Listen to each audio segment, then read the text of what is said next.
None of that happened. As I invite Professor Konai Helu-Thayman, we're so excited to have her with us at Pacific Studies to get us started. Thanks.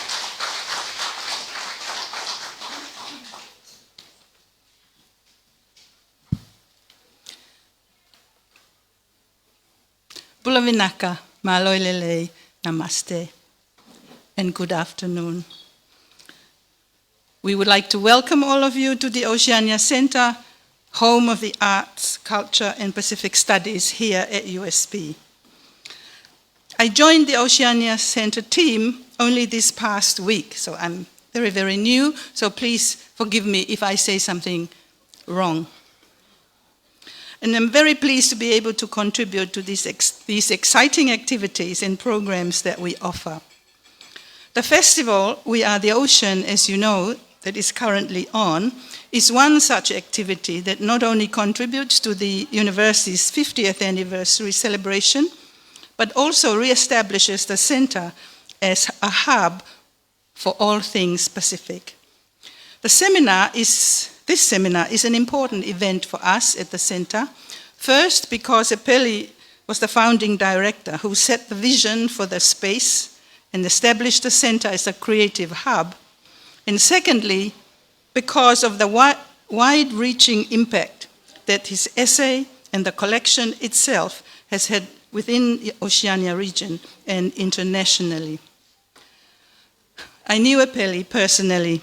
Epeli, the writer, the academic, and the father of this creative space. He was a funny man with strong views, a slow, conscious speaker, very humble, and as seen in his creative writing, a witty sense of humor. And since Francis mentioned Epeli as the trickster, I'll tell you a little story about Epeli, a very personal story. He has just started the Oceania Center, and I was head of the School of Humanities and used to sit in a very important committee called the Space Utilization Committee. Epeli wanted more space because all he had was this building behind us, which used to be the married student quarters. So he said to me, Konai, we want to build a new building for the Oceania Center. And I said, if you want a new building, it's going to take forever, because you have to have a plan, you have to have lots of resources, you have to have an architect to come and look at it. And he said, oh no, but we want it now. And I said, okay, apply for an extension. So this bit here with a stage was the extension of the Oceania Center. After that, he came up to me again and said, Konai, we want another extension. And I said, well, speak to the Vice Chancellor. So he got this bit, the rest of the bit. But that was Epeli. Epeli used his connections, just like we are doing right now in the Oceania Center, to get things moving instead of waiting for the bureaucracies to have their say. The panel today is important because it allows us to rethink the role of academic writing and the kind of work academics and scholars at a university such as ours should be engaged in. Our Sea of Islands speaks to sustainable development and sustainability in the islands, and Epeli touches on the central idea that we need to change our mindsets and the way we think about ourselves, as well as how we do things for ourselves and for future generations. Even though the collection is 25 years old this year, it remains an important reference point and, in truth, is still a critical reminder for our students and all Pacific peoples to rethink our positions in the global conversation about ourselves. I feel privileged to be here for this Talanoa and think Epeli would be happy that this panel has come together to have this discussion. Epeli's legacy is a living legacy in this space and in his writing and teaching, he remains a core part of the learning that takes place here, both in Pacific Studies and, of course, in the arts.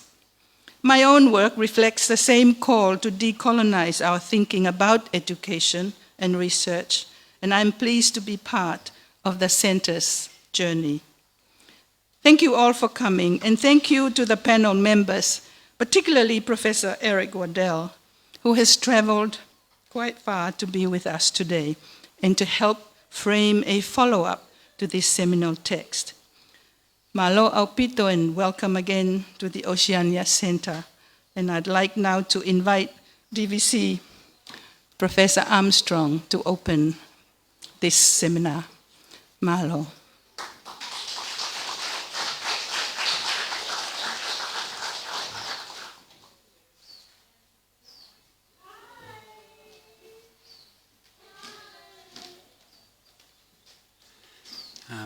Thank you, Professor Konai Feynman, and Guldavanaka to everybody. I've got a few scripted remarks, but I wanted to make a few unscripted remarks, if I may take the opportunity, so I'll combine them a little bit. But I wanted to say something unscripted about this festival, the Heritage and Arts Festival, because it has been an absolutely wonderful occasion for the university, and I think for everybody involved in it. But I also think it's been a wonderful occasion for the Pacific itself. It's been a breath of fresh air, in my view, for the university. It's been a breath of fresh air to experience the really wonderful heritage, arts, and the future contribution of the Pacific region and its peoples. And I think throughout this 50th anniversary year of the university, I've been very struck by the events that the Oceania Center has organized under the leadership of Francis. And I think it really speaks in an important sense to the centrality of the Pacific within the university. And I sincerely hope that as we go forward beyond our 50th anniversary, that revisioning of the Pacific, that contribution of the Oceania Center and its leadership within the university is something that we can all, I think, look forward to, and I certainly look forward to it. So I'd like to congratulate Francis, I'd like to congratulate the Oceania Center and everybody who's been involved in all these events. It's an honor to say a few words of welcome to you at this seminar. It's a moderated discussion, or talanoa, that's taking place this afternoon. Our Sea of Islands, the seminal essay by the late Professor Epeli Hauʻofa, notably a classic text that is widely cited and used both within the Oceania region and indeed internationally. As a university publication, it is an example of impactful research, something that we at USP are very proud of. While current international systems of recognizing publication outputs focus predominantly on ranking systems developed elsewhere in the world, the university recognizes the contribution of the Pacific to the Pacific and for the Pacific. And therefore the university is undergoing a review of the measures by which we properly recognize scholarly contributions of significant impact. The collection, A Niu Oceania, Rediscovering Our Sea of Islands, is a wonderful example of such work. Now, unfortunately, I did not have the opportunity to know the late Professor Epeli Hauʻofa, but I am very well aware of his legacy. It's hard to be part of the University of the South Pacific and not be aware of that contribution to academia, the literary arts, and indeed the establishment of the Oceania Center. His presence is felt and his mentorship is spoken of with much fondness by staff, and most especially by those artists who were based at the centre during his tenure here. The essay, Our Sea of Islands, is clearly a call for self-reflection and self-determination, so critical to the decolonisation of spaces and of the mind. He was a man of much love of his region and peoples, a man of vision, and from all the stories that I've heard, a man of much humility, armed with a critical mind, and of course, a wicked sense of humour, everybody tells me. The panel today makes a significant contribution to the anniversary celebrations of the university, as it provides an opportunity for critical reflection. It is equally significant that the collection was first published 25 years ago at USP's 25th anniversary. So I feel privileged to be here for this telenoam, and I look forward to the deliberations that will follow. I want to thank the director of the Oceania Center once again, Dr. Francis Koya, for bringing together this panel. And I also want to welcome back to USP Professor Eric Waddell, and thank you all for joining us for this important conversation this afternoon. Vinaka.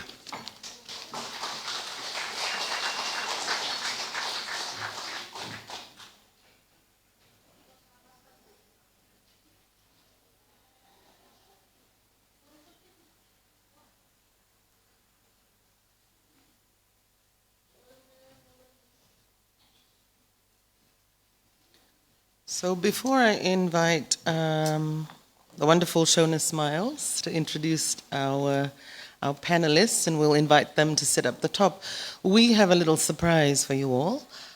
We have Epeli, the sculpture of Epeli, which he loved, which had been put together, which had been sculpted by our own Ben Fong, and aptly titled Boso. The name that all the artists knew him by. And yeah, for those of you who knew Epeli, that really is the epitome of the wonderful, special brand of craziness that he was. So our little surprise is not just the sculpture. The sculpture, of course, is wonderful, having Epeli here with us. But in 2006, a postgraduate student, decided that for her project she would do a little video recording of the Oceania Center.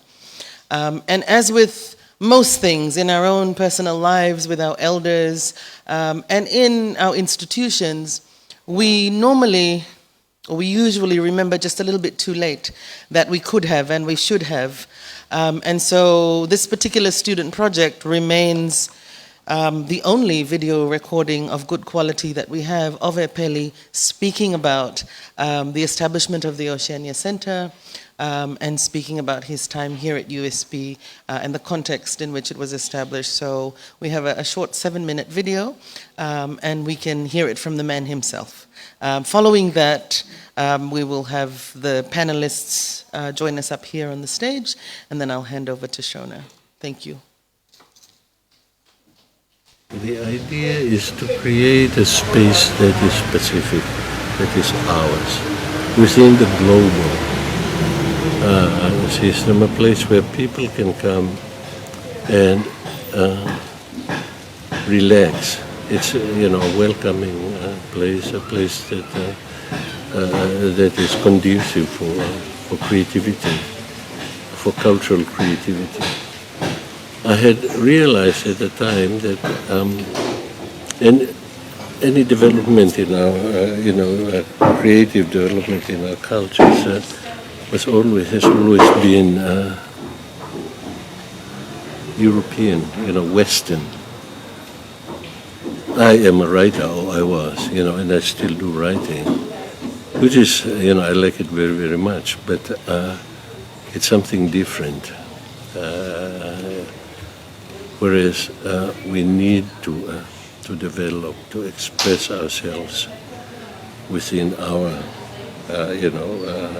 in our contemporary situation, rooted our ideas to be rooted in our histories and in our traditions, not to recreate them, but to use these things as for inspirations. Now, to do that, you have to have the right space for it. You couldn't do it within the teaching space of the university, because they've tried that. There is something that, the integrated arts program that has been going on for ages, and it hasn't done very much. Well, it's open and it's free. That's very, very important. For creativity, you have to have total freedom, or as much freedom as the creative people need. Fortunately, the university didn't tell us what to do, so and I always believed in that to be creative in any field, you have to be free, to be original and creative. You have to have complete freedom. I went to Australia in 1960 and stayed there for a while, for a number of years.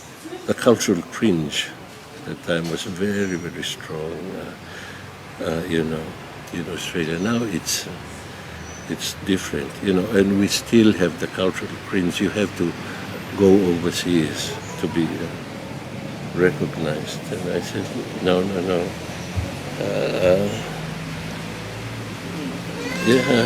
Muhammad doesn't go to the mountain.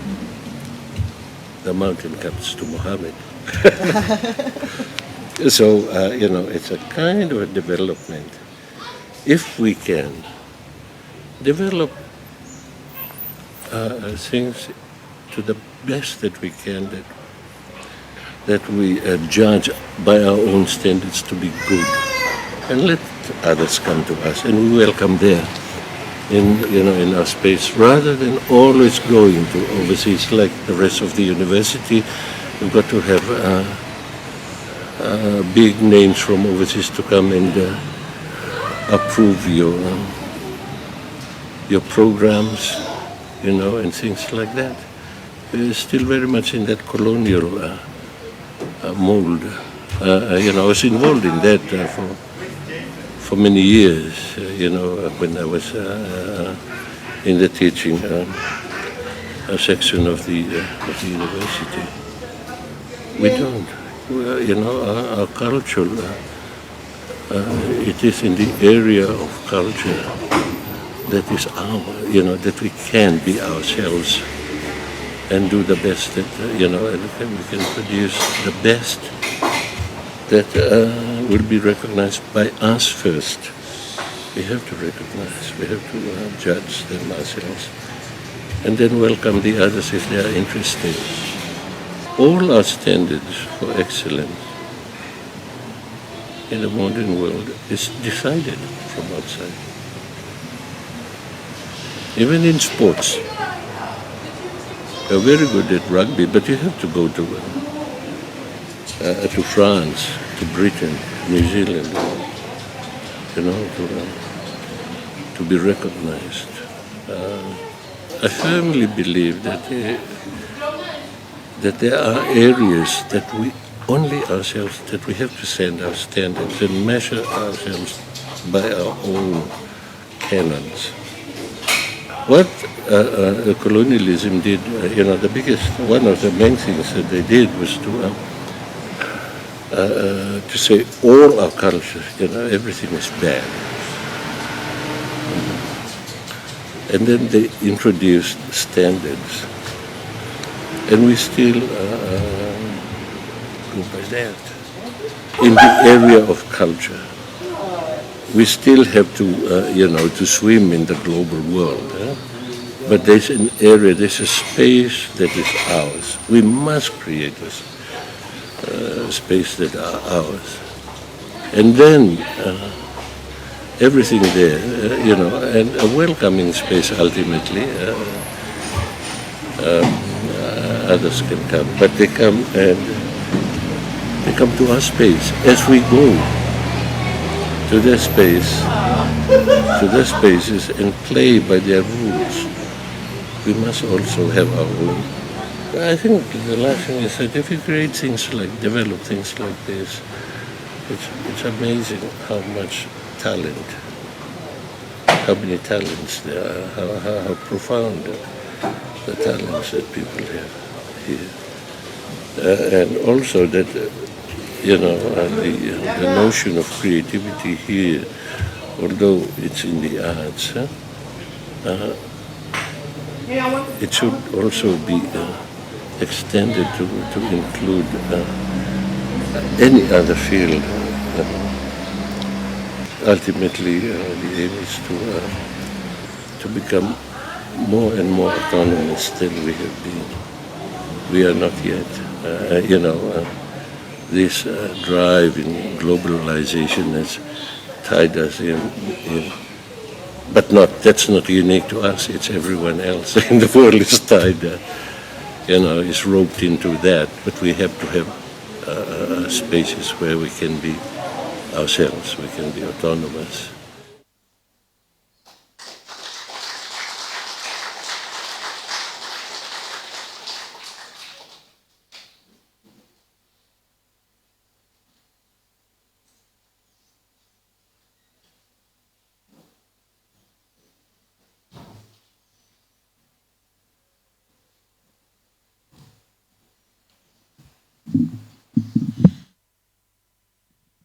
I have the pleasure of introducing the panel, but I look around and I see so many people who have contributed, critiqued, and worked from and on Epeli's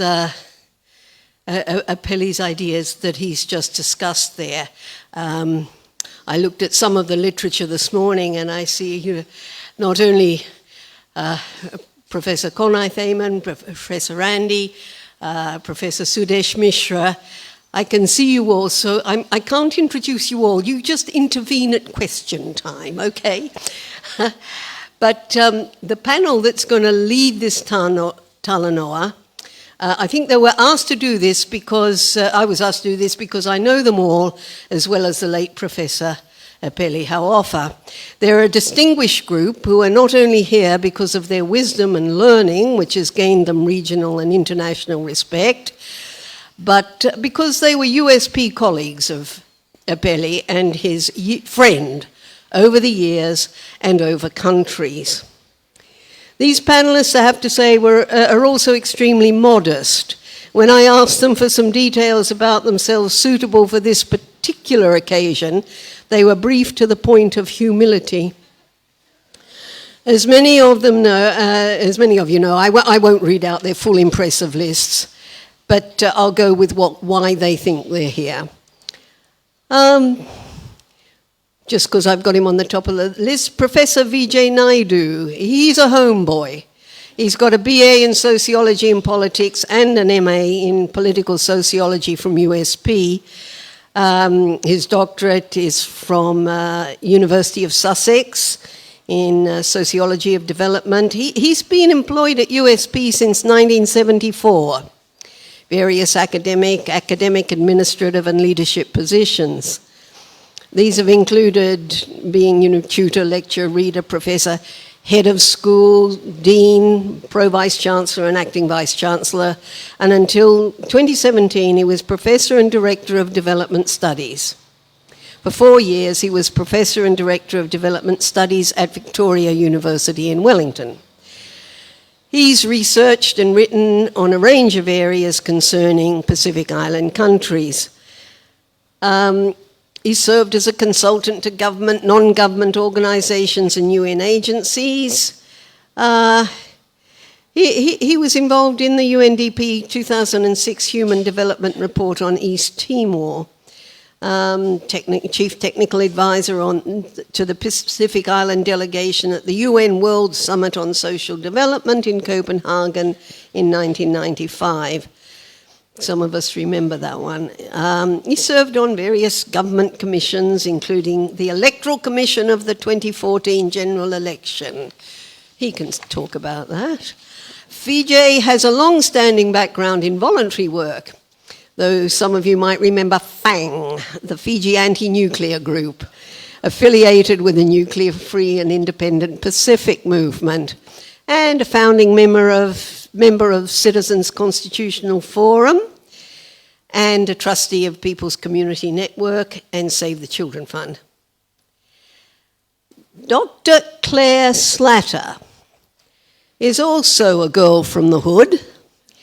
She has a BA in History, Politics and Sociology from USP, and an MA from ANU, and her PhD is from Massey University.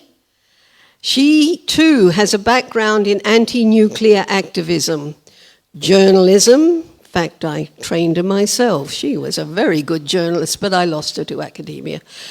Trade unionism, political party engagement. She taught politics at the University of the South Pacific for more than 20 years and retired in February. Together with Margaret Mishra, Claire set up FNU's ethics training program and taught ethics at, that's the Fiji National University, for almost 3 years.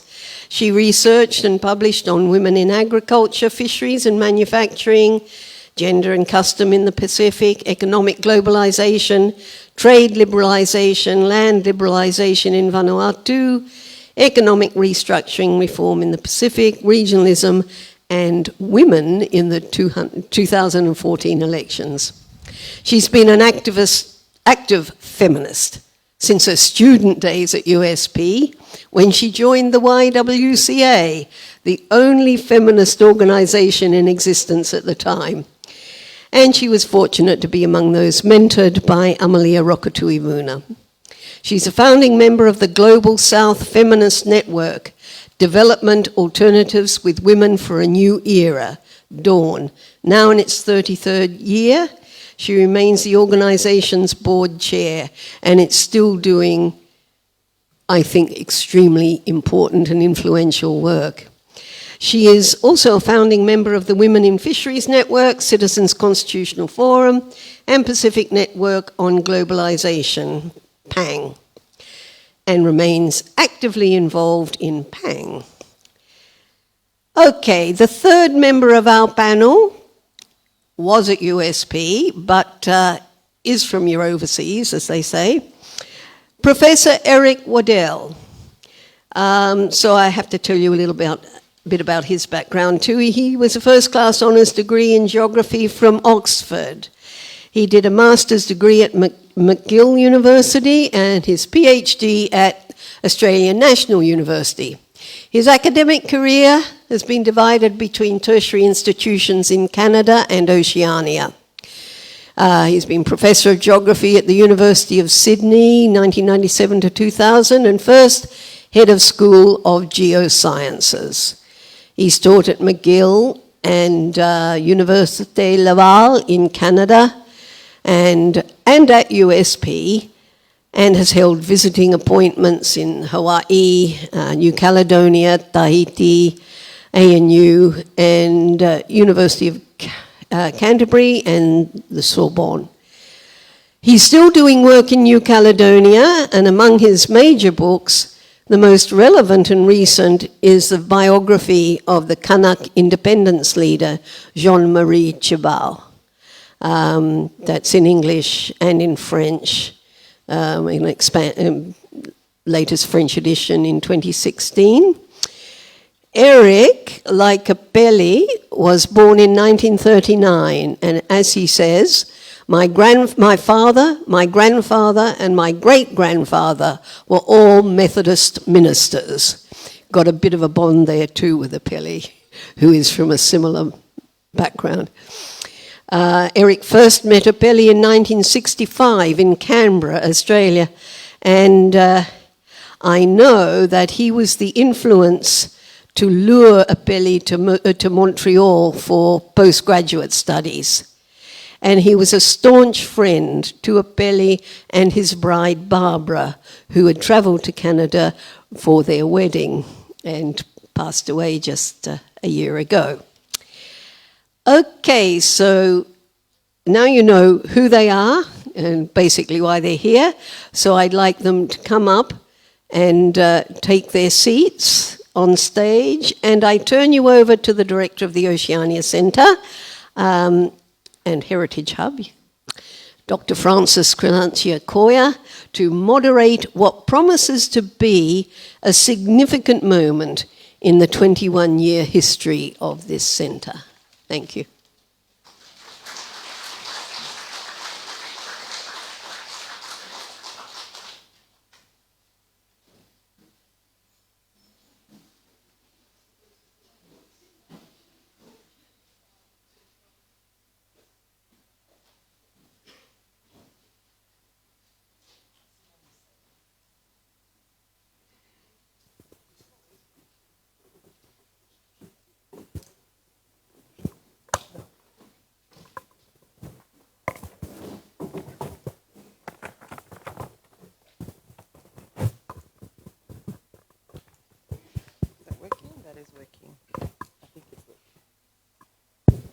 Well, this is quite exciting.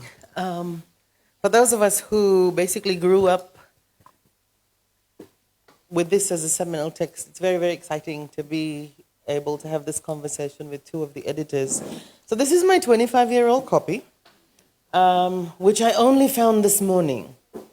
I had been through my two offices, boxes, and then I found it lodged behind the bookshelf.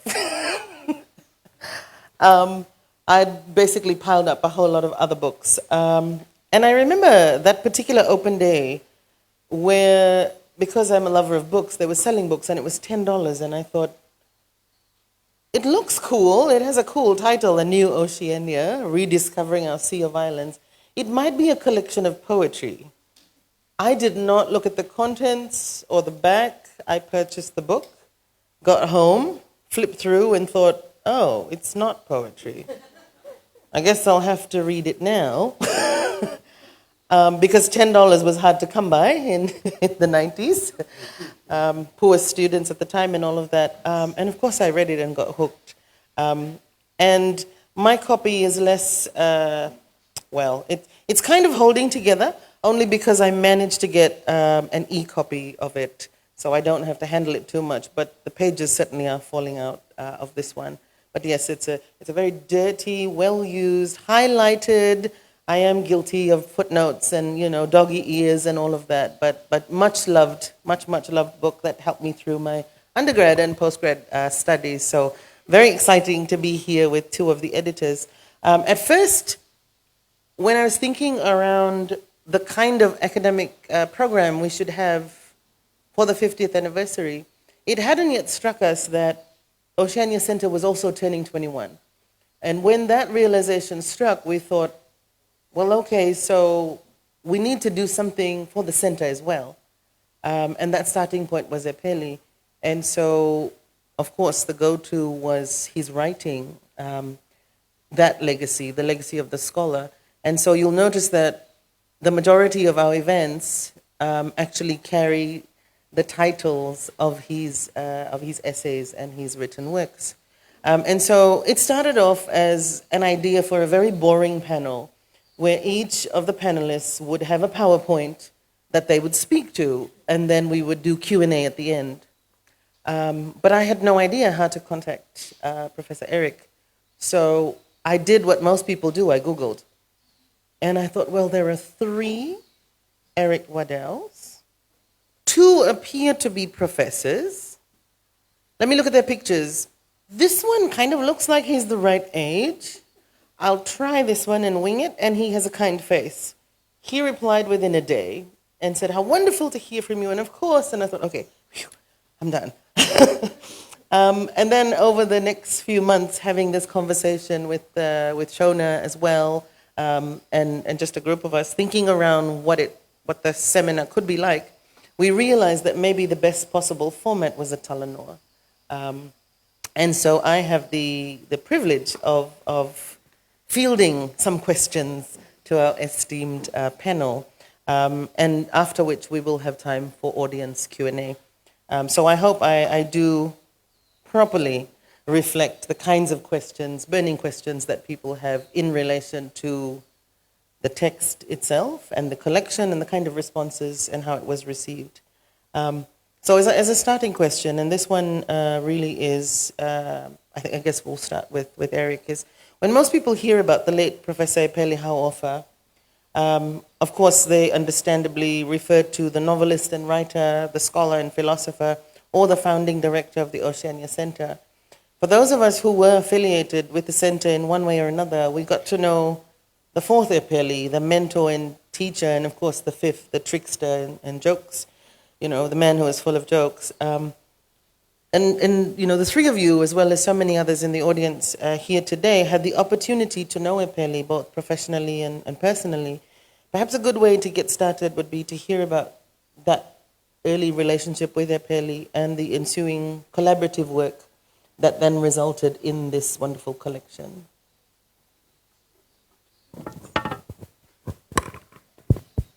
Well, Mulavinaka, Francis, and also thank you to Konai, and I thank the Pro Vice Chancellor and Shona and everybody.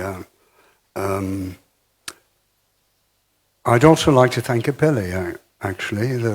One thing that Epeli, in the last years of his life, encouraged me very much to do was to in fact, produce this biography of a Kanaka political leader and philosopher, Jean-Marie Thibault. And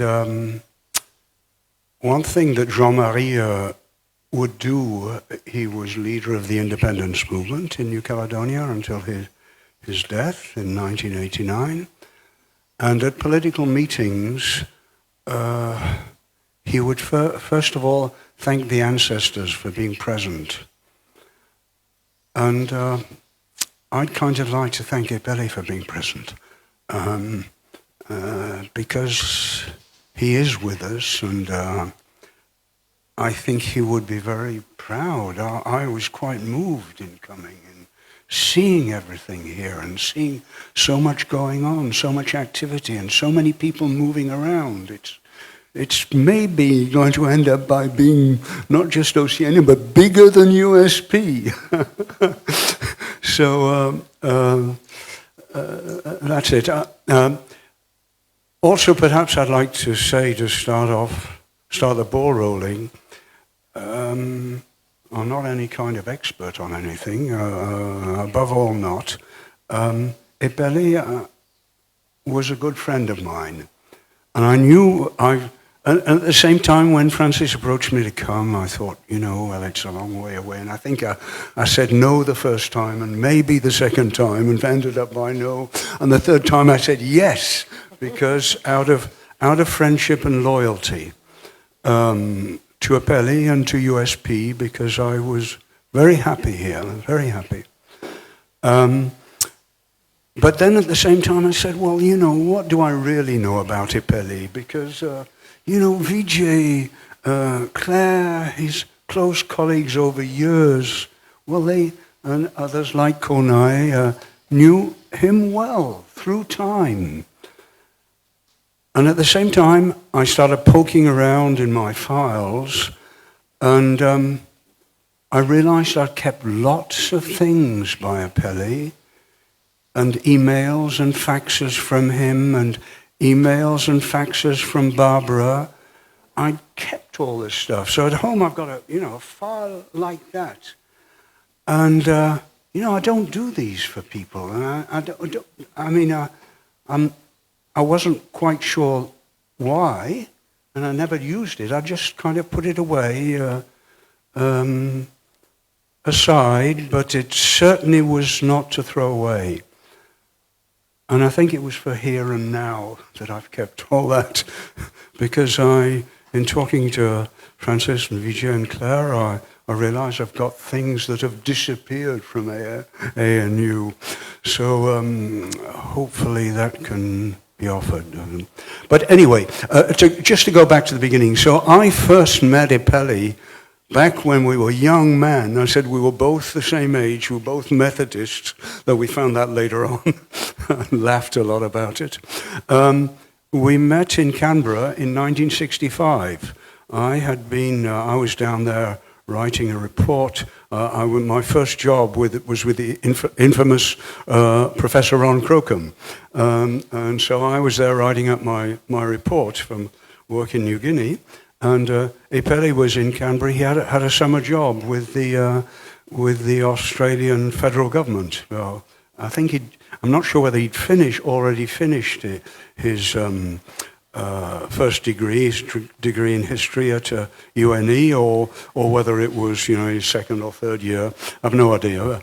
And I remember him asking me, well, what's the next step? And we talked about that. And I said, well, I'd done my master's at McGill in Montreal, and I really liked it. And he wanted to do anthropology, and there was this anthropology professor, a man called Dick Salisbury, who'd done a famous academic book on From Stone to Steel in the New Guinea Highlands. And so Epeli went to McGill, and what was interesting, thereafter, from there he went to do his master's research in Trinidad, which is a good place. I've never been there, but it's obviously a good place to go for kind of looking at Fiji in the kind of rear view mirror or something like that. And probably in Trinidad he discovered writers like V.S. Naipaul and The Bend in the River, the Mimic Man, and all that. So that's back before. But I think you'd like me to start talking about 1993. Okay, so shall I start? Okay. Vijay and I haven't compared notes, and 1993 was a long while ago. But maybe the fragments we will be able to put together to make some kind of whole. But 1993, the 25th anniversary of the university, so there was a lot of pressure or whatever, invitations to do things. And there was a public lecture series, and I don't know, I gave a lecture. Did you give a lecture in the public lecture? Well, many of us, and again, I can't remember, many of us gave lectures in the public lecture series. But also there's this idea of doing things in departments or schools.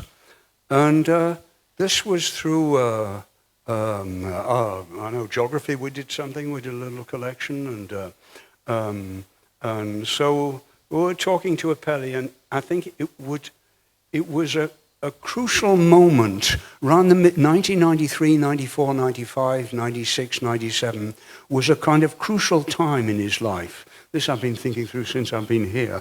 But, before he'd produced his two novels, so Tales of the Tekongs and Kisses in the Netherlands, 1983, 1987, I think.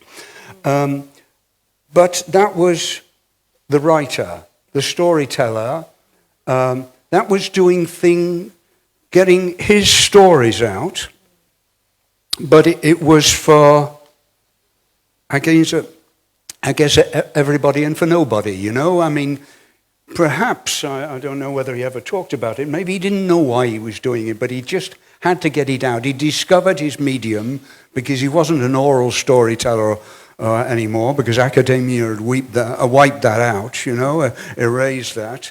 So he found this new medium of satire where the old oral storytelling got into the new literature. But that was one stage, and I think then I was looking through a few dates. Then in the mid-90s, somehow it all came together, kind of what to say to students, what to offer as a vision, and how to define the way forward. And he wrote three, for me, what are three major texts. One was 1993, Our Sea of Islands. Then 1994, Pasts to Remember, which is a beautiful title, Pasts to Remember, not to erase. And then 1997 or 98, The Ocean in Us. And I found again, maybe I'll pass it on into Fiji in a minute, but maybe it all linked in with Hawaii too.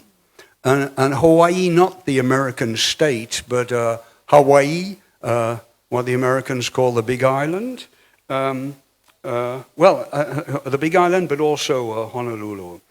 In 1993, and I'm not sure whether this was before we produced the collection, or that was the paper that came in the collection. That was the paper that came in the collection. Okay, he was invited by the ASAO, which is the Association of Social Anthropologists of Oceania, something like that, to give a conference in Hilo. And I don't know whether he'd written this conference already or it kind of happened to him while he was going there. But I'll just quote what he wrote about that in somewhere. The drive from Kona to Hilo was my road to Damascus. I saw such scenes of grandeur as I had not seen before. The eerie blackness of regions covered by recent volcanic eruptions, the remote majesty of Mauna Loa, long and smooth, the world's largest volcano, the awesome craters of Kilauea, threatening to erupt at any moment, and the lava flow on the coast not far away. Under the aegis of Epeli, before my very eyes, the big island was growing, rising from the depths of a mighty sea. And I think he felt, that's it, Oceania. We're rising from the depths of a mighty sea.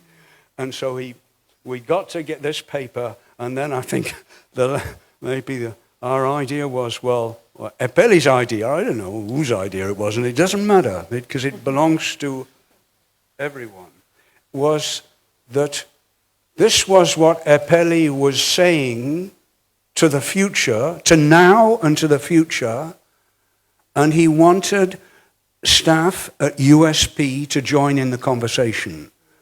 And we provided the opportunity for that, and surprisingly, a lot joined in the conversation. And there we are. So I'll stop there.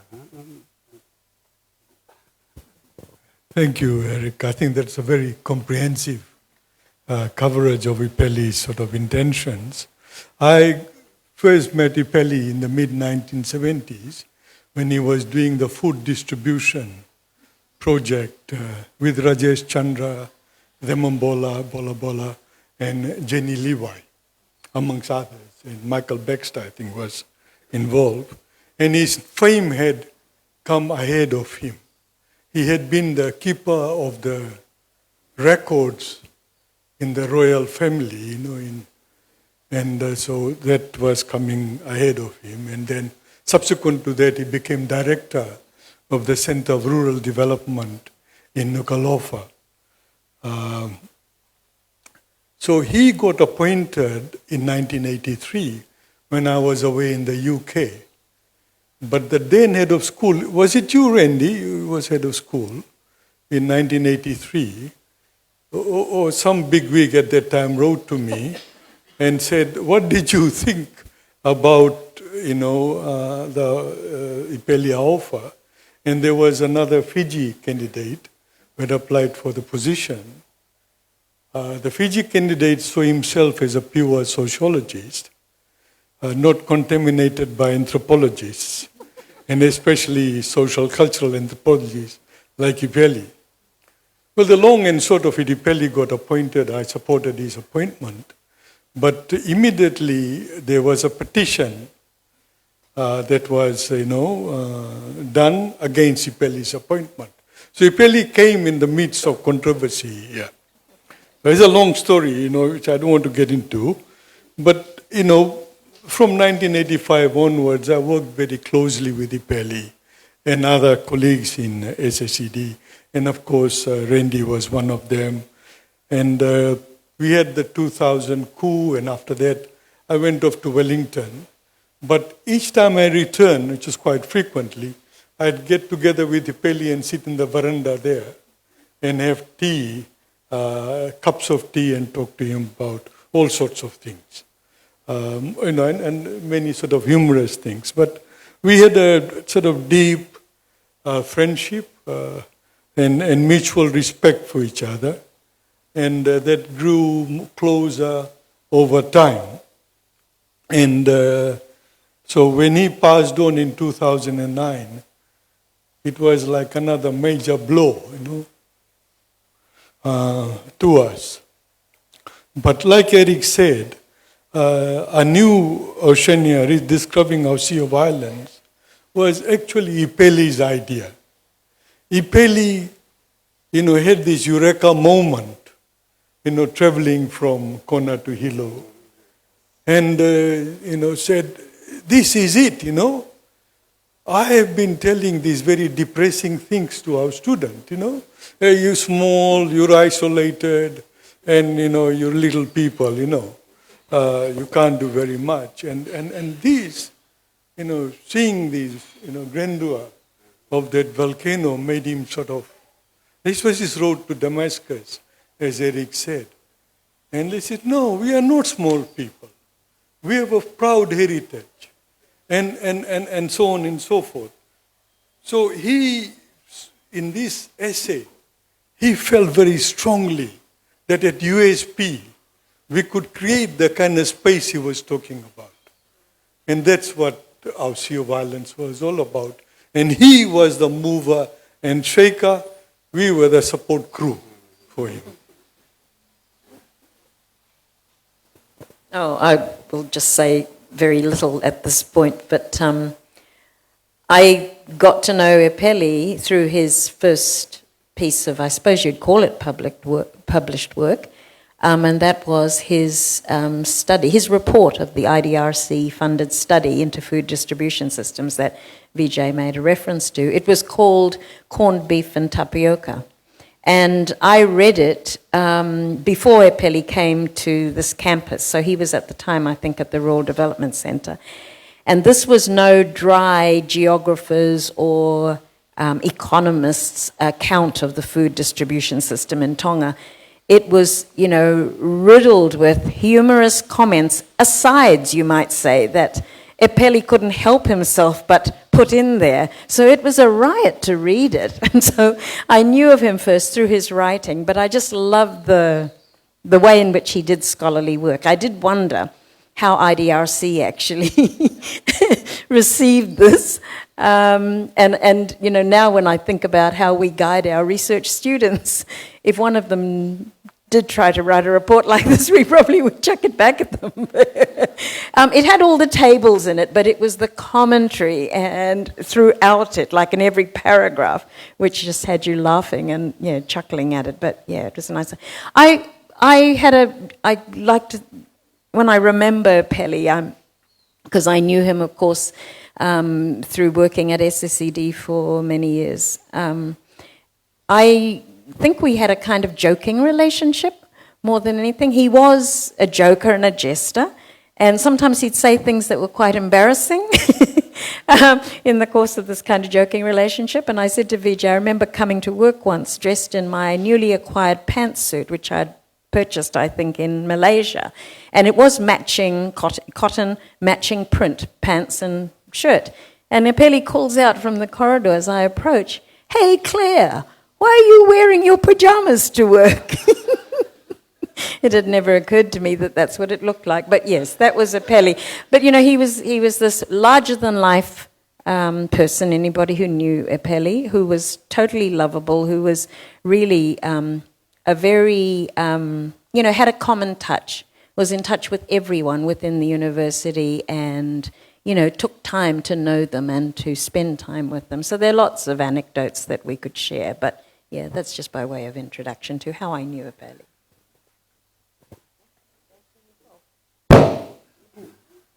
Sorry. You get a sense of anger when you read through Our Sea of Islands. You get a sense that he's trying to restrain himself, somewhat unsuccessfully, but you do get a sense of anger and frustration at outside interests and agendas. And my question is, what was the political and institutional context or backdrop at that particular time?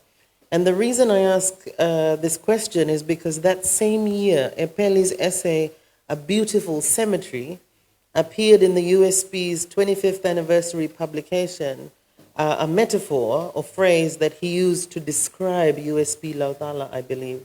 So it'd be really interesting to hear about the context from which this widely cited and used essay actually emerged, both the institution that he was based at and the regional political climate. Thanks, Francis. This was 5 years after the 87 coup. We were still feeling the after effects of the 87 coup, and the way in which USP programs had increasingly shifted to business, economics, and management, away from the established social sciences. And and of course, sociology, where Epeli had been through major ups and downs, because there was this divide between the political economists and the ones who talked about culture. So a divide between social anthropology and sociology, and that caused some friction within sociology. But with the coup, there was this growing interest in non-social science subject areas, and a victim of this trend was sociology. And history and geography maintained their sort of numbers because they were teaching subjects in schools, but sociology wasn't. And Epeli was head of sociology, and often he'd be sitting there worrying about what to do because we were looking at him to sort things out. So that would be one sort of backdrop to it. But related to that was that the activism on Laucala campus that was long-standing from the days of the against testing on Mururoa atom, and subsequently, with labor relationships, with environmental issues, gender issues. Our newspaper, Unispec, was regularly debated in the parliament on as a result of what students had written about the political leaders, and the parliament. So from that kind of situation, post-87, there was a departure of the sort of broader group of radical activists from Fiji, this trend towards, business types of courses and programs, and IT, and law. These were all new programs that emerged. And so there was this sort of real huge reduction we didn't have the Oceania Center, we did not have the PACE SD, where there's still sparks of life. Now, in those days, it all became quite dead, and Epeli reacted to that. Yeah, that's the background.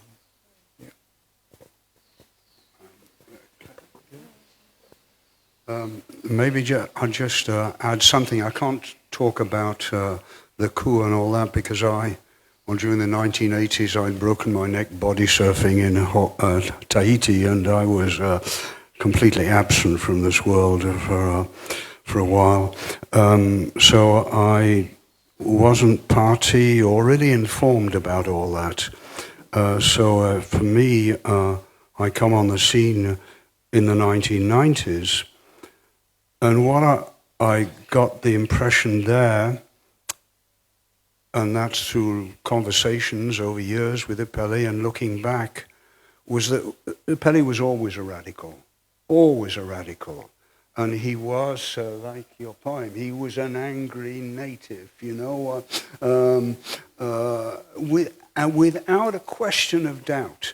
But he handled it through humor and absurdity and satire. That's the way he dealt with it. But he, for a long, long time, but he was angry,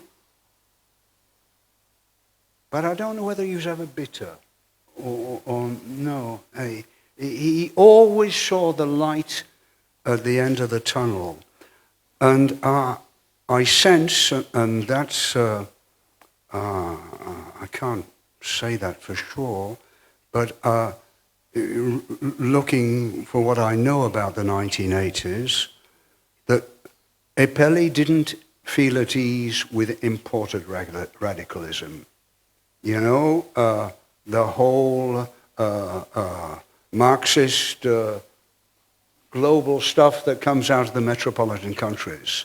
His radicalism was a grounded radicalism here, and he had to find a way to express that, find a way forward from here and not from imported discourse.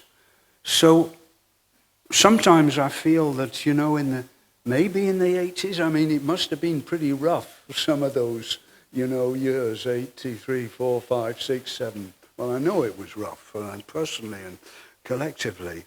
I wonder whether he was just biding his time, because that was something, one of Epeli's qualities, you know, immense patience.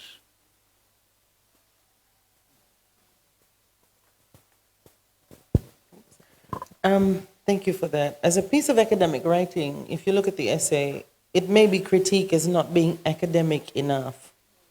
It doesn't include much citations or references, and in fact, if we were to use current measures of ranked publication outputs, it would be at best a B, given that it was published in-house as opposed to top-ranked journal articles. In terms of impact, however, our Sea of Islands is one of the most widely used catchphrases in development, climate change, and oceans discourse. The Pacific Oceans Pathway, put together by the Forum Secretariat, for example, is titled Our Sea of Islands, Our Livelihoods, Our Oceania, a framework for a Pacific oceanscape, and it draws specifically on ideals of regionalism advocated in that essay by Epeli. Interestingly, the Commonwealth Secretariat also released a publication last year titled Ocean Governance, Our Sea of Islands, A Sustainable Future for Small States, the Pacific 2050. And the 2017 Forum Leaders Meeting theme was the Blue Pacific, Our Sea of Islands, Our Security through Sustainable Development, Management, and Conservation. And so this question is really for Claire and all the development work that you have been engaged in. What do you think is the reason, or one of the reasons, for the lasting impact of and the relevance of this piece of writing? What is it about this essay that makes it a critical reference point in development and policy work? Yeah, thank you, Francis. I actually prepared to answer this question, so yeah. I think we all recognise Epeli's ideas, and in fact his very words, in recent intergovernmental discourses and programs that you've cited. His conceptualization of our region as Oceania, as a sea of islands, rather than a region of small, far-flung islands in a vast ocean. His conception of our world not being limited by small areas of land that we occupy, and of the Pacific Ocean having special significance and meaning to us, historically, symbolically, if you like, cosmologically, spiritually, and of oceanic people being custodians of the ocean. You hear, you know, some of this kind of text being repeated. And what's the reason for this and for Epeli's impact in regional development, climate change, and oceans discourses? I think one of the reasons is that these ideas have enormous appeal. Yeah. So part of the reason is some of our leaders, some of our policymakers are genuinely inspired by them. And I think our regional institutions also have found what you might say is geostrategic value in citing or using Epeli's conceptualization and language, and in asserting our special relationship with the ocean, or with our ocean. Pacific Island states, for instance, successfully lobbied to get a standalone goal on oceans as part of the SDGs, and that's SDG 14. Dame Meg Taylor, in a paper that she presented, and Dame Meg is the Pacific Ocean Commissioner as well as Secretary General of PIP. She liberally uses Epeli's words, a sea of islands, the Pacific Ocean is in us. And she made this presentation on how Pacific states were now working to implement or to achieve SDG 14. Presently, work is also being made to increase the oceans within the United Nations Framework Convention on Climate Change. And climate change has certainly brought oceans to the fore, not only because of rising sea level, which poses a existential threat to small island states in the Pacific and elsewhere, and to coastal states as well. But also because ocean changes are occurring along with climate change.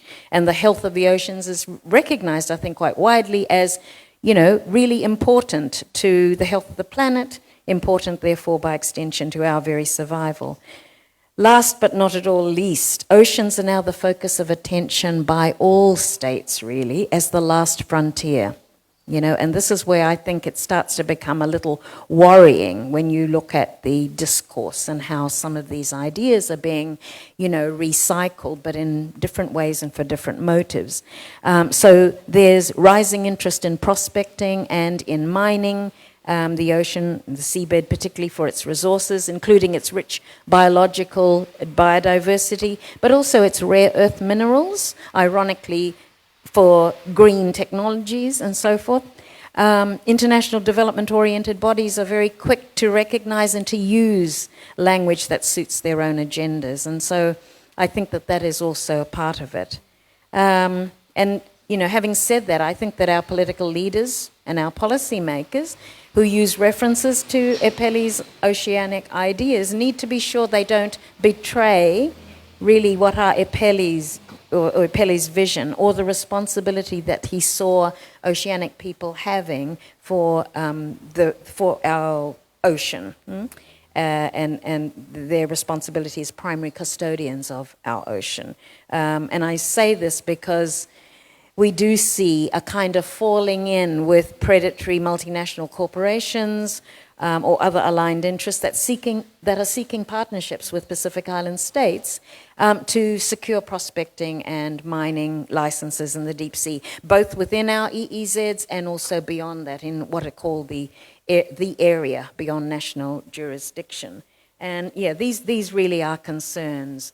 And just to finish, I'd say that Epeli was very aware of the social and environmental devastation caused by mining, which Eric shared with us, and he saw it personally in Missima in Papua New Guinea, a place where he was born and grew up, Eric?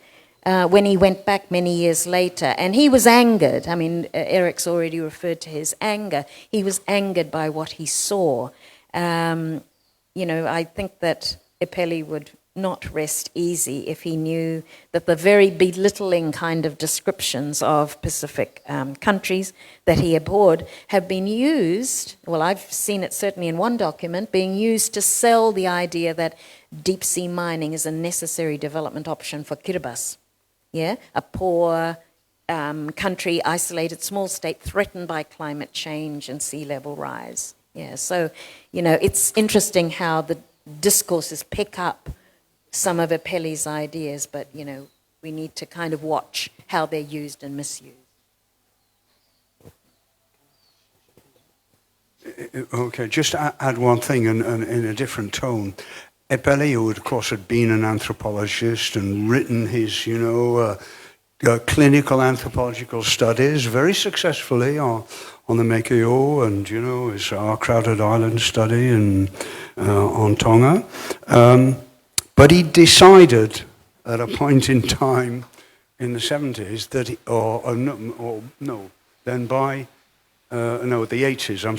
80s, he was going to write for here and not there, where there is nowhere.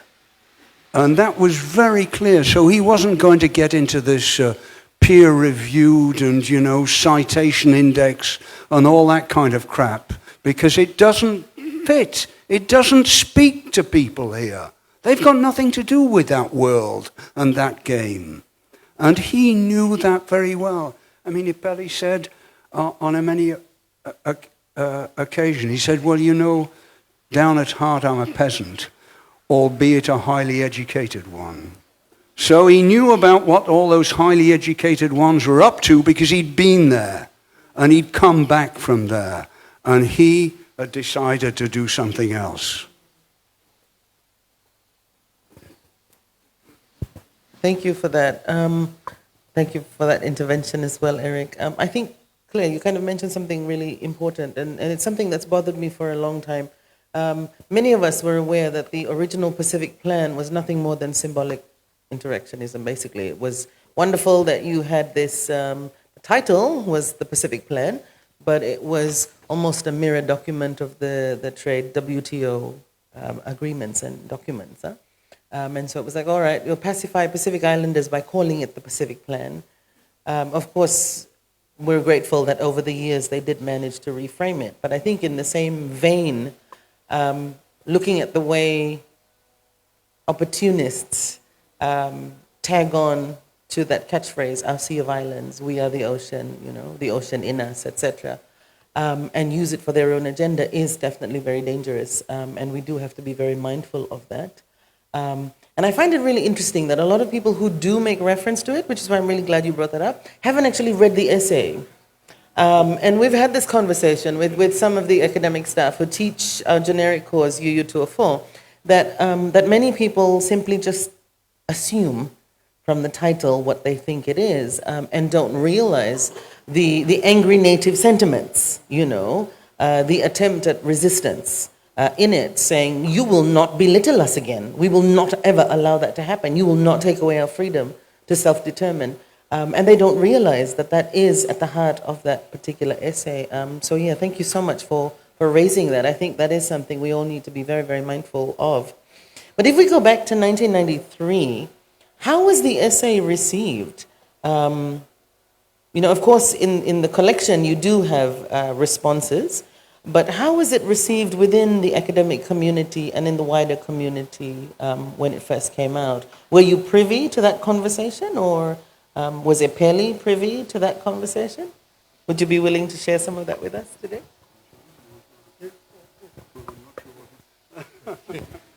Well, I'll make a start. It was very well received and read. And I think Eric will tell you that it was widely distributed, at least in the USP community.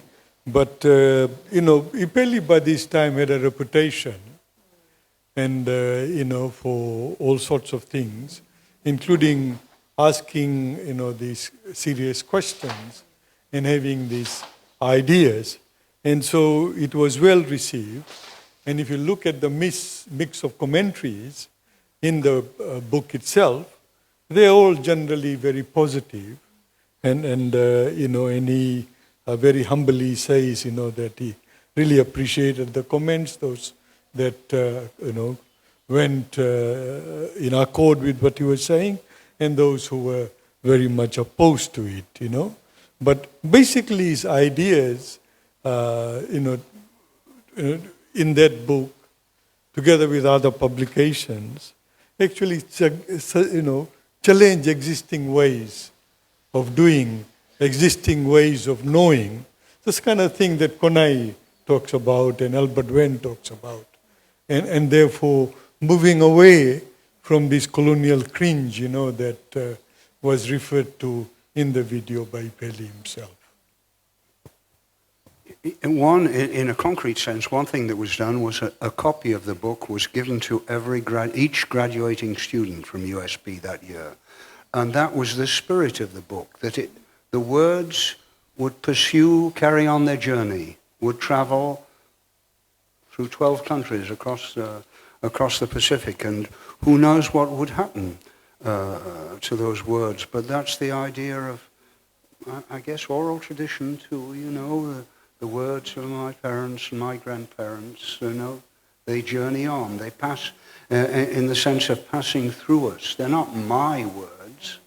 They're the words of our ancestors, of our people, of our time, of our place.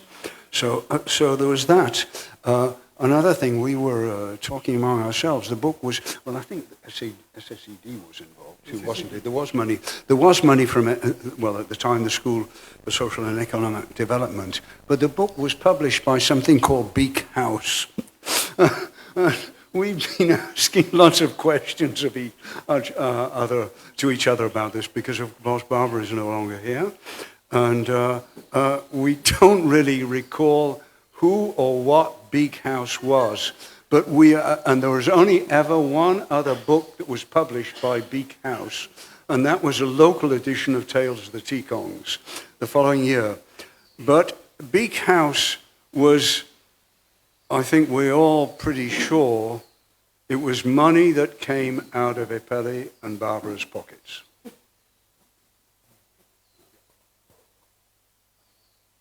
Oh, I'm sorry about that. My goodness.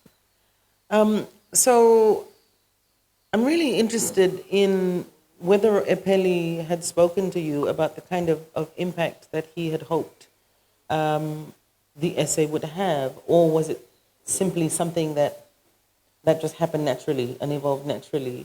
In 2016, I had the privilege of meeting with and running a Pacific Research Skills Workshop session for the Pacific Youth Council during a workshop on skills development for decent work. And the young people in the room were quite fascinated and absolutely enthralled by our Sea of Islands, by the ideas espoused by Epeli, the work that Konai has been doing. And as a result of their learning, they coined the hashtag Big Island Oceans, using, of course, the Our Sea of Islands reference.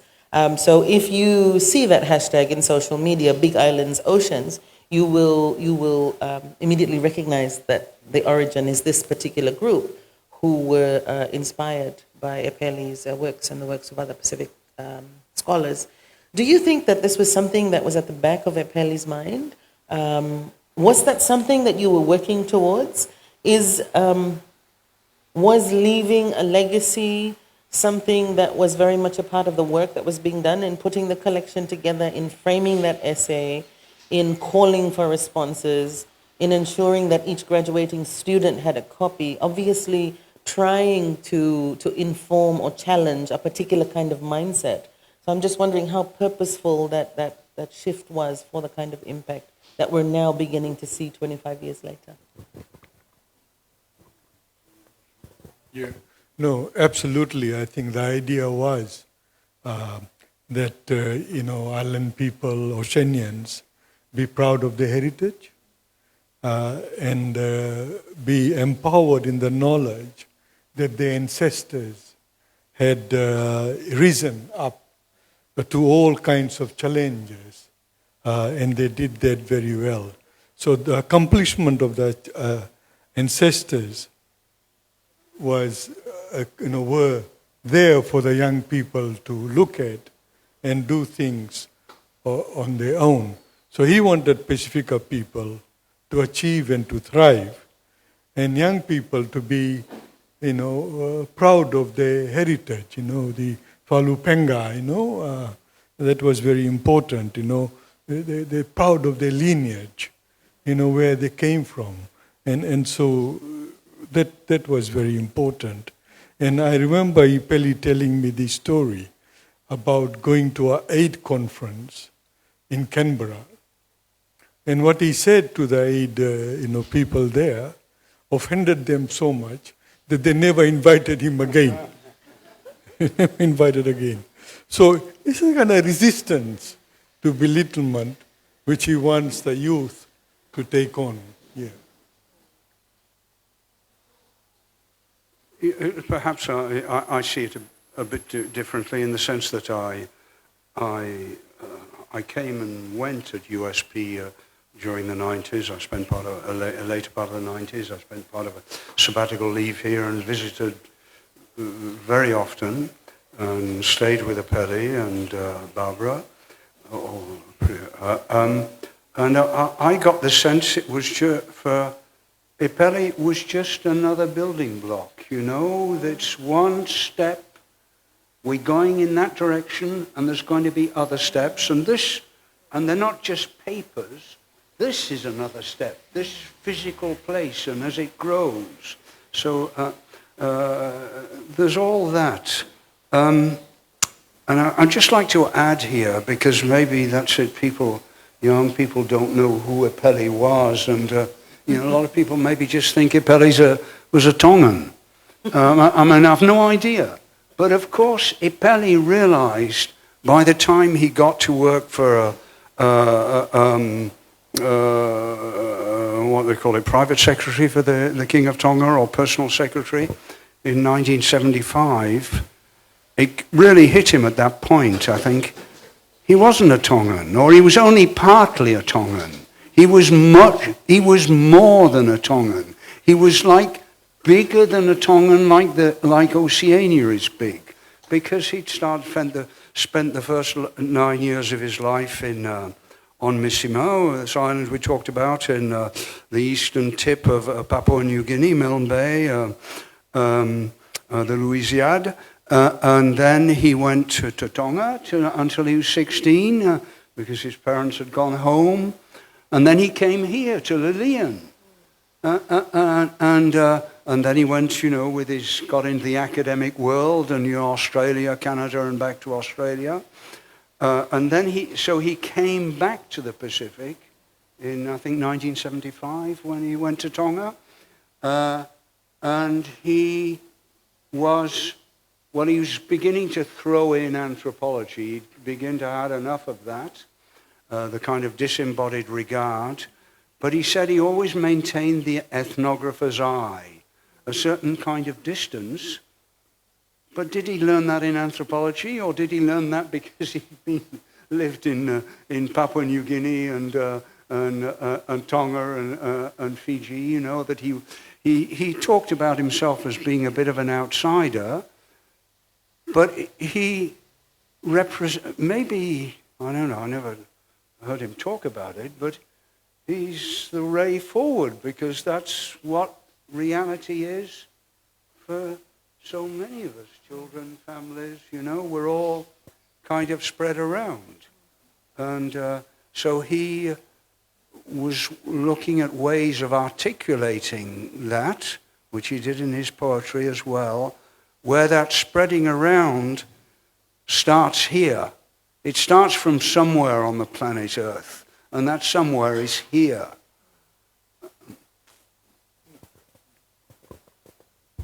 Thank you for that. I think we'll be wrapping up in a minute, but I just wanted to thank all of you so very much. And I think that's a wonderful way to kind of sum up our discussion. The real question I think that I have as a kind of in the middle, in the intergenerational conversation that there is with the new business model being so unkind to our elders, you kind of wonder about the continuity of the kind of mentorship that those of us who began in the late 90s and early 2000s who joined USP had this wonderful opportunity to work with our more seasoned staff members and to be mentored by them. And I feel very, very privileged to have been able to meet people firsthand and to have been able to work with them. But I think part of the worry and the concern is that our new scholars and our students now don't have that same opportunity to engage in cross and intergenerational discourse and conversations. Last month we had a wonderful conference, the inaugural Pacific Philosophies Conference, and Professor Mahina from Auckland came to speak with me outside after my short presentation, and he said, "You should be very proud of yourself, Francis." And I said, "Oh, why is that?" And he goes, "Because the ancestors speak in your voice." And I said, "What does that mean?" And so he complimented me on the way that I speak. And so I said, "Oh, thank you very much." And he goes, "I'm not complimenting you." And I said, "Oh, okay." I thought you were. I was flattered. And he laughed in his very Epeli-like manner and said the nicest thing. He spoke about the genealogy of scholarship and how the fact that those of us who now carry on this work, those of us who have worked with the Epelis and the Konais and the Randys and the Vijays and the Claires, etc. And there's so many people that we could name, Pio Manoa, Choweli, Vetayaki, Ropatengalo, etc., all these wonderful scholars, that is our genealogy. And at the end of the conference, that's something that really stayed with me. It really stuck with me to say, well, are our students at USP in its 50th year, are our young emerging scholars and academics, do they actually feel that connection to that genealogy?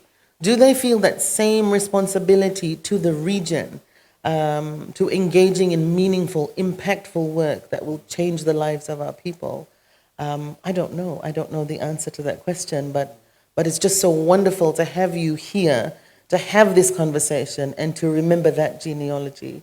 And it's so wonderful to have people in this audience that remind us that we are not disconnected fragments, that there is a firm foundation. And it is such a wonderful reminder of our history, of our heritage, that we are all connected. Thank you so much for being with us today. I will now hand over to the wonderful Shona, who will take any questions, if there are, or comments from the floor. Thank you so much. Please join me in thanking this wonderful panel.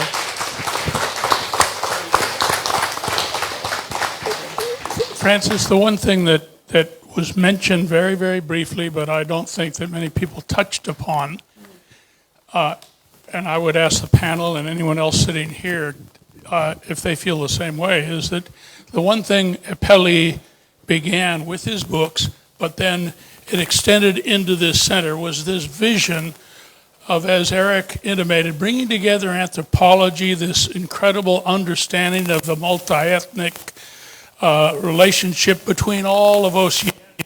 And someone mentioned the Hawaii connection.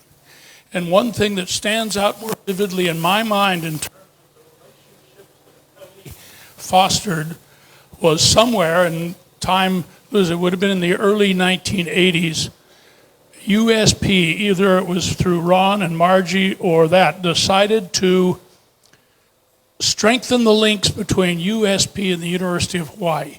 And they invited 3 scholars, Ruby Kwapena Johnson, who was one of the greatest Hawaiian ethnologists, she would have been 55, an artist, poet, and what else? Canoeer, Imai Kalani Kalahele, who Epeli always used to stay with, and he stayed with, and then Richard Hamasaki, who kind of represented the non-indigenous, but was part of the works. And Ruby, I think, stayed with Ron and Margie. Imai stayed with Epeli, and Richard Hamasaki stayed with us. And the other thing that Vijay hasn't mentioned is Epeli and Vijay and Claire and I, we were all neighbors here. And our kids grew up together with this grass. But I would just say that part of what the Oceania Center is now, and even links with Vilasoni Haraniko and Peter and all of these things, which enriches USP, is the very strong links that Epeli forged with Hawaii, with the traditional view of Hawaii and that. But I just, to me, it stands out.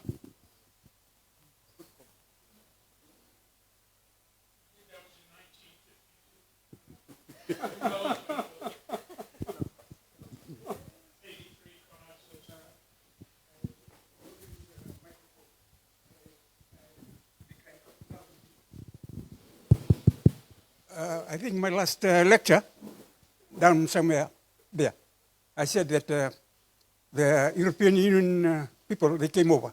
And I said, see, we fought in the First World War, we fought in the Second World War. Hitler, the rest European countries, we swept the Pacific coast. Then we went to the Malayan campaign. Then from 1978, we started going to the Middle East countries until now. Then they asked them, what, you want to make another World War? I'm sorry for what our friends up there say that these are tiny little people. We are giants now. We are giants.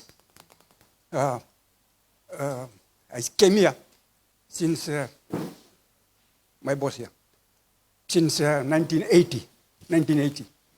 I was here during the coup. Then I slowly progressing and making reports what's going on in our campus. Until now, I'm over 70 years now. The law never catch me or go to prison.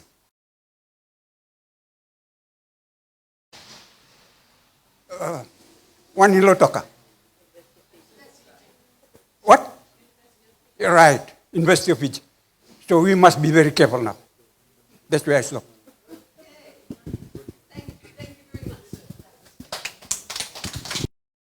I was going to say how when Epeli was around, people were happy. When he was head of school of SSED, there was this regular, raucous laughter emanating from the staff common room because there were all these people playing cards. And, these were cleaners, the secretarial staff, the professor, the serious professor of economics, at lunchtime playing cards and accusing each other of cheating in the card game and laughing uproariously. It was just amazing. And it was that camaraderie, that emerged out of just interacting socially that Epeli, again, would be very well remembered for. And the occasional snore on the mat, as I remember. But no, you're quite right there. I wanted vaguely to inject just a comment that there are people at this university who've made amazing impressions in overseas journals. The school I'm most familiar, the discipline I'm most familiar with has got a serious academic rep. I don't think Epeli was against it. What he wanted was for people to be speaking about our reality in that work, and to have it respected in the way that it is becoming now. I haven't expressed that very well. I'll leave that to somebody else. Yes, perhaps Professor Waddell, and then we're drawing it to an end. So if there's anybody else with an urgent comment, wave your hand madly as soon as Professor Waddell finishes. Yeah. Just quickly, because things are coming to mind, as we talk. And Francis had asked us, and Vijay talked about the reaction to a Niu Oceania in 1993. But my feeling also was not everybody was happy. Some people said that, well, that's old stuff. We've heard it all before. And Epeli's reaction to that was, precisely, it's old stuff, it's enduring truths. And that doesn't go well in an academia where, you've got to do research and open up new fields and look forward and, turn your back on the past. So the past was terribly important. And repeating these messages from the past and the ancestors and from here, from the ground. You've got a quick comment? Thank you so much for that. I saw the advertisement come through the staff email, and I was sitting there looking at it, and I suddenly realised that my first ever interaction with USB was the launch of that book, and I'd come up with Rick Thorpe to help set up WWF here, and Rick said, hey, we have to go to this lecture. And so that was my first ever introduction 25 years ago, was that book. And it was so inspirational at the time. I got the book, I read Tales of the Ticons, but that book I've got a copy exactly like yours, Francis. It's all, the glue's all fallen bits and pages have fallen out and stuff. I guess my comment was, in regards to your closing comment, Francis, is what's the inspiration? If that was the inspiration, it was so inspirational 25 years ago. It gave us a sense of purpose, it gave us a sense of direction, it gave us a sense of hope as well. What is it 25 years later that marks the pathway forward from here?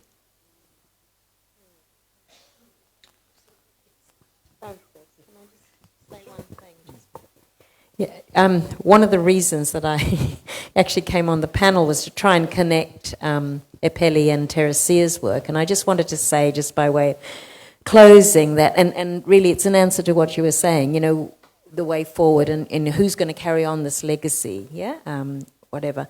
I see, and many regard Teresia as having kind of taken on the mantle of Epeli as a younger scholar. And she was actually very close to Epeli, loved him dearly, and he was very close to her. But this her work in teaching, I think, has really kind of carried on Epeli's legacy as, a scholar, a mentor, an inspirational kind of thinker. And she's had impact, not just on younger generations of oceanic scholars within New Zealand, but, in the diaspora beyond. And Tere's most cited words, including by Epeli himself in that second book, We Are the Ocean. Is that what it's called, We Are the Ocean? Yeah. It is her words, we sweat and cry salt water, so we know the ocean is really in our blood. And in an interview that Terry gave, and I just wanted to read what she said about her motivation or mission as an educator. She said, what motivates me is a love of the Pacific, a love of this huge, vast place that's so full of diversity and beauty, and also pain. We are ignored, we are undervalued, always underestimated. I want to counter that. I want to change that. Being a Pacific Islander to me means having this incredible heritage of an intense relationship with the environment. The Pacific Ocean is the largest single geographic space on the planet. Our ancestors found it, settled it, and it's a gift that we have a responsibility to look after with our minds, with our hearts, and with our spirits. So I just wanted to connect Terry to, really Epeli's mission. And there will be other Terrys. Francis, yourself, you're another of the carriers of Epeli's mantle, and I reckon there'll be more and more. And the more people like yourself actually share his vision, the more it'll inspire others to follow your lead. So thank you for this opportunity to be part of this panel. It's really been a privilege.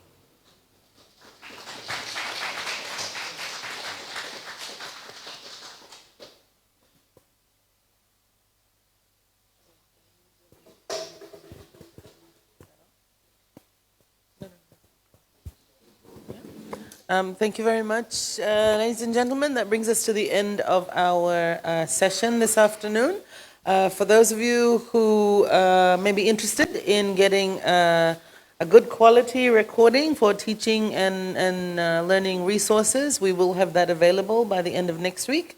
So you can get in touch with us at the Oceania Center. We have been live streaming. I think it ran right through to the end, and when I checked, it was very good quality. So we seem to have gotten it right.